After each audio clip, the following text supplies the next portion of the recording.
So today is a big day. We're finally going to be doing the first real mod to the 350.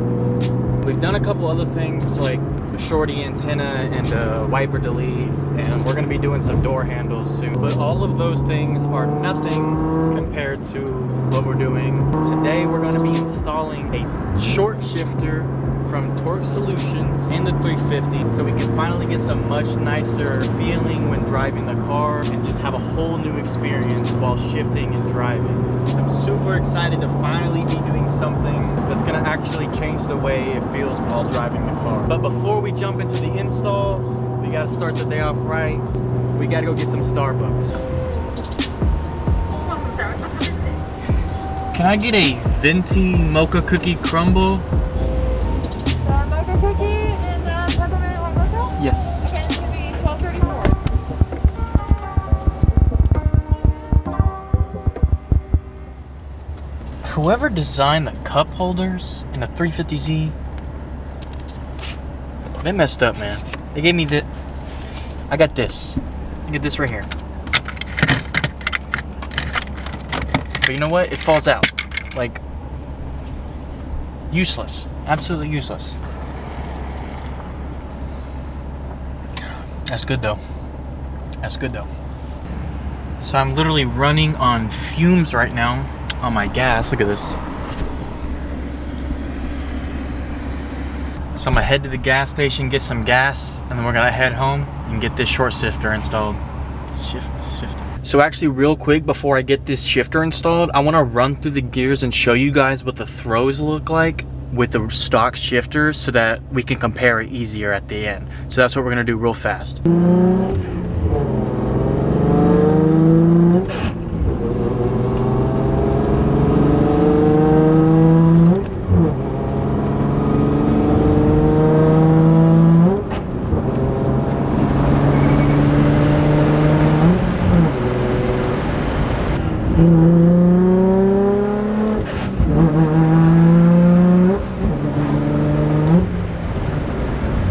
Alright, so now that you have an idea about what the stock throws look like, it's time to get this shifter installed. So I already got the car jacked up and it's on the stands. So the next thing we need to do is go up underneath the car, and there's a 12mm bolt up underneath the shifter that we have to take off so that we can move on to the inside and get everything else ready to go. Ugh. Somebody buy me a creeper, please. So I'm not gonna lie, I don't really know what I'm looking for. It's gotta be somewhere in here though. On the driver's side, so go ahead and take off that bolt. So I guess someone took mine off because I don't have one, but there should be a rubber shift boot up here on the bottom side of the shifter, so you need to take that off, and then there's a small 12mm bolt on the driver's side that you need to remove, and that's all you have to do on the underside of the car. So I'm gonna go ahead and remove that and then head back up on the inside.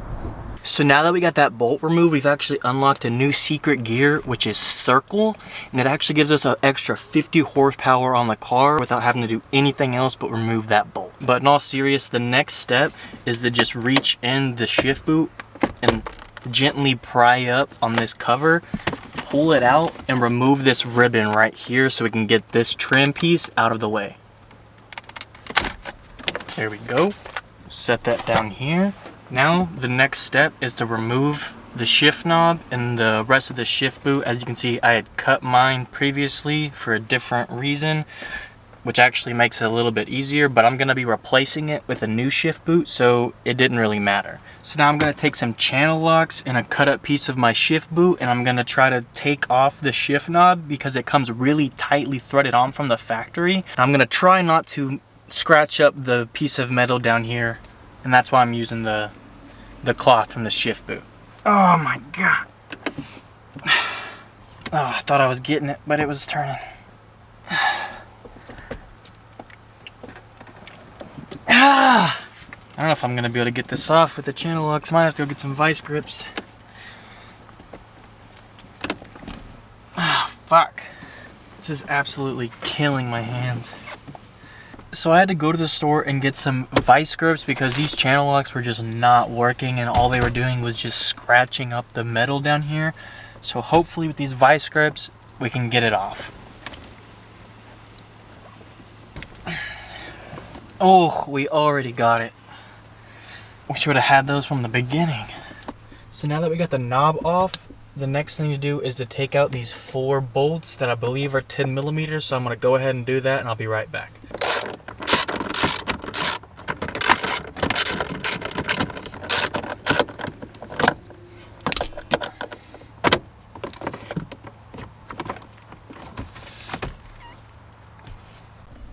So we got the rubber boot off. Now after you get this one off, there's another rubber boot down here. And you just have to lift up on it. And then there's 3 more bolts. And once you remove these, you'll finally be able to take off the shifter. So I'm gonna go ahead and do that. Yes, sir. So I'm an idiot. I was trying to get this off of the old shifter when I don't even need to because I have a new one that's gonna go on the new short shifter. So I'm just gonna leave it on there. But if I line these balls up, you can see the difference in them. Now this one is longer, which is gonna give you a shorter throw with the same effort. But the main difference between these two is that this one is a nylon bushing and this is a ball bearing. So it's gonna feel a lot more direct. And I'm not sure exactly, but I think it's like a 37% shorter throw or something like that. I could be wrong. But now that we got this all off, I'm gonna take this bushing and I'm gonna have to hammer it on to get it on there like this one is. So that's what we're gonna do right now. So I used a little bit of grease and I greased it up just to help it slide on before I hammered it. And with a couple taps, I got it on good. And now it's ready to go, so we're gonna go ahead and put everything back together. So now that we got the shifter ready to go, we dropped the new spacer that came with it in first. And then after that, we're gonna drop in the spring and then the other new spacer. And then we're gonna drop in the shifter. So what we're gonna do is match up this little notch right here with this groove on the left side so that this will only press down one way. So after you have all those on, we're gonna take this plate that was already on the car and we're gonna press it down and bolt it in with our new bolts. So I forgot to record it, but I got it on. But before I do anything else, I'm gonna go underneath the car, put that 12 millimeter bolt back in, and I'm gonna make sure that I can get into all of my gears before I put everything else back together.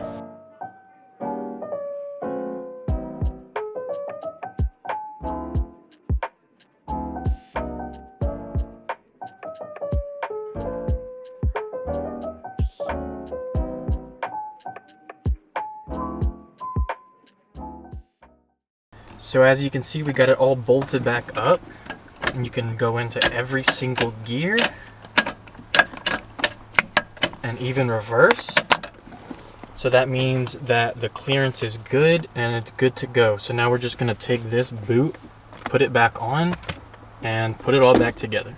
So I almost forgot, but I had to go in and put that small rubber boot on before this big one. So make sure you don't forget that if you're doing this install yourself. So right now I'm gonna put this trim back on and we're gonna take it for a ride and test out the gears.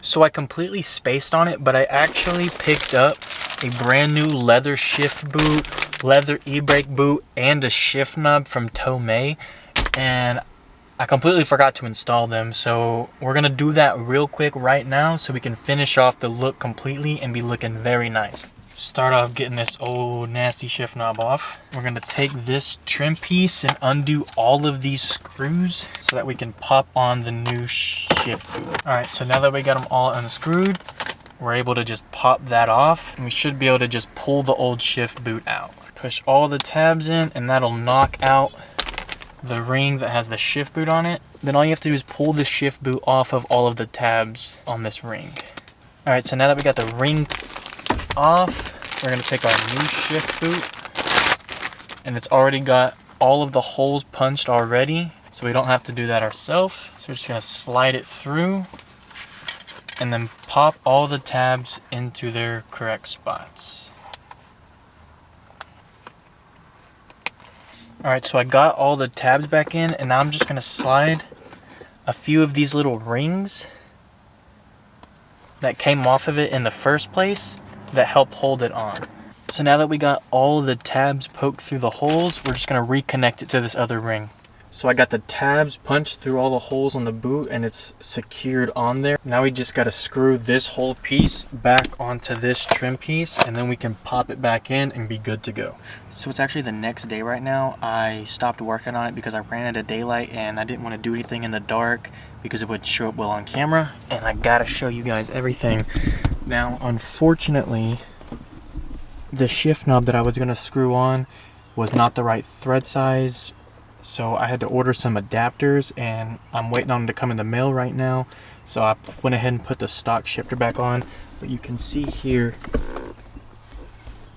the new shift boot looks so much better than that nasty shit that was on it before. Where's it at? This crap, I never even realized how gross this shit was until I got it off and got the new one in. It's disgusting. Dude, all in all, this short shifter has an amazing feel. I'm super excited about it. It's definitely gonna take some getting used to, but best purchase I've made so far. Granted, it is like the only real mod I've done so far, so do with that what you will. However, as soon as I get the adapter for the shift knob, I'm gonna throw that on and I will show you guys me doing that. But as of now, the only other thing we can do is put on the e-brake boot, so let's see if we can get that done. So I actually thought this was gonna be a little bit harder of an install than it was, but literally all you do for the e-brake boot is just slide it on over the, well, you know what. So it actually is going to be a little bit more difficult than just sliding it on because it's so tight in here in this gap. So I'm just going to take my pry tool and just kind of wedge it down and slide it down as I go. So I'll be right back with the finished product. So I got the boot on. It doesn't fit as nicely as I was kind of hoping it would, but I mean, it can't be perfect and it looks damn good anyway. See if I can show you the other side. I mean, it still looks much better than it did before. It does bug me how loose it is up here, but I mean, it is what it is. So now that I got the short shifter on, the shift boot on, and the e-brake boot on, all that's left to do is the shift knob. So as soon as I get those adapters in, I will be picking up the camera and I'll be throwing it on. So for me, it'll be a few days, but for you, it'll be just like... So it took about a week for those adapters to come in, but they finally did. So I got the Z right here and I'm gonna show you guys what's going on. So I'm not gonna lie, I was pretty excited when they came in and I already installed it in the car, but I'll let you guys check it out. Here is the lovely final product. You got the Tomei sticker on top. Sheesh. So I went ahead and also ordered this collar just to give it a more finished look, but I'll show you guys real quick how I installed that. So I can't really show you with the collar on, but it has this little groove at the end, and I just tucked the end of the shift boot along that edge, and then I just put a zip tie on where that groove is, and that holds it all in place. And the adapter was just like this, and I just screwed it on to the top of the shifter, and then screwed the shift knob on top of that, and it sank the adapter into the shift knob, so now it's basically permanent. And then once it's in there, you just screw your shift knob on and you're good to go. If you made it this far, thank you so much for watching. It really means a lot. If you're not subscribed already, make sure you hit that subscribe button if you want to keep up with the build, because I've got big plans for this car and you're not going to want to miss out. Hit that like button if you enjoyed the video to help boost the algorithm, and take it easy.